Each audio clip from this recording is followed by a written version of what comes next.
Over the years, the treatment of horses in the entertainment industry has changed dramatically. It has greatly improved, but it wasn't always this way.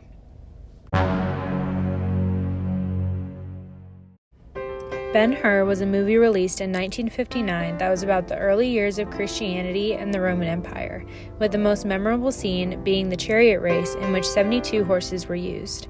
The whole film featured 2,500 horses accompanied by their trainers, veterinarians, carriers, and stable boys, even if they would never be seen on screen.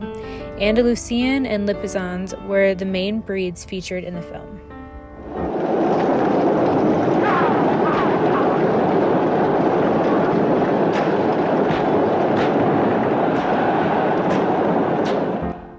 As many as 100 horses were killed in the making of Ben-Hur. Some directors ordered that the horses were killed if they limped on scene, oftentimes without the approval or recommendation of a veterinarian.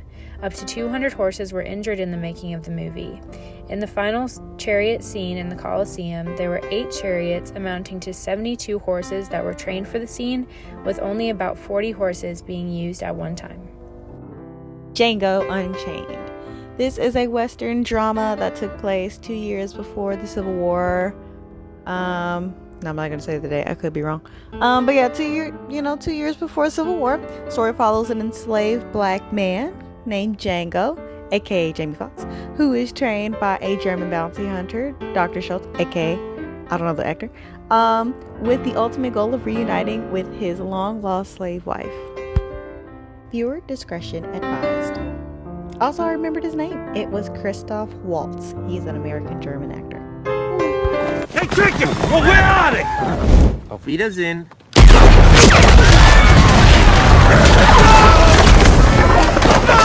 Oh! Bullseye. So, as we just got to witness this wonderful scene, I also wanted to note that the movie is certified by the American Humane Association with their program that says, before certain movies, no animals were harmed in the making of this film, kind of thing. And also the horses were specially trained falling horses and lay down horses that fell on cue onto a soft landing area. Like I stated, all stunt riders were prepped and briefed before the scene was shot and a veterinarian was on set. Safe zones were marked, horses were sprayed with fire-resistant gel, and in post-production, special effects made it look as if some horses were actually hit by the explosion. Horses and riders were placed at a safe distance from the actual explosion. When the wagon explodes, 14 falling horses were cued to fall at the same time. These horses were trained to fall on cue and seem well choreographed. All horses were spaced out from each other so that they would have plenty of falling room. The movie Seabiscuit was recorded back in 2003. In the telling of the story of Seabiscuit, there were over 40 horses featured in this film. 10 of those horses were used to share the role of Seabiscuit. All the animals were cast in their various roles based on the type of action they would be doing, comfortability, willingness to perform, capability. Much attention was also paid to their individual strengths. The races were filmed at actual racetracks, at tracks including Los Angeles and New York. However, all the races were simulated.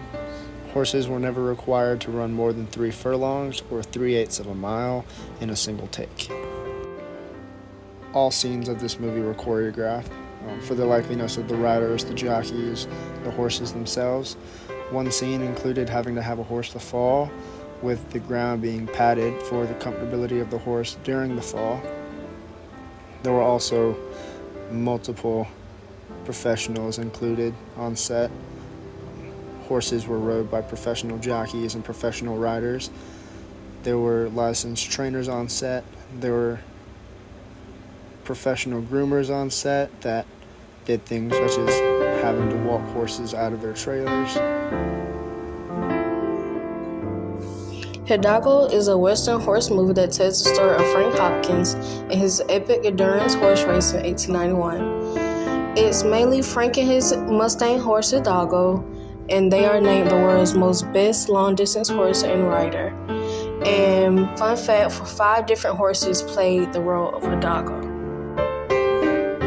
The horses used for Hidalgo were RH, RJ Masterbug, RJ Impressively Better, Oscar, DC, and Dog.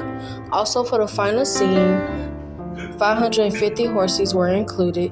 Since all the horses had different owners, they were branded so they could be told apart.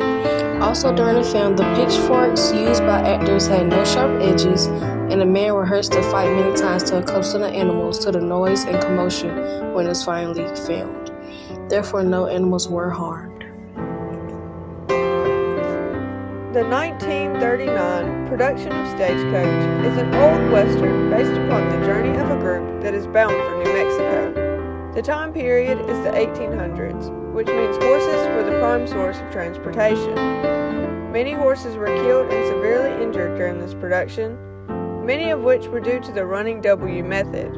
This method was heavily used on the Indians' horses when they were chasing the stagecoach. The running W method consisted of wires that were fixed to a metal post, with the other end wrapped around the horse's legs. The horse was then ridden at a full gallop, causing the animal's legs to jerk out from underneath it, which led to it tumbling violently. This threw the rider off, which gave the impression that he had been shot. Most horses were either being killed outright or having to be destroyed because of broken limbs incurred during the falls. The use of the running W was eventually banned.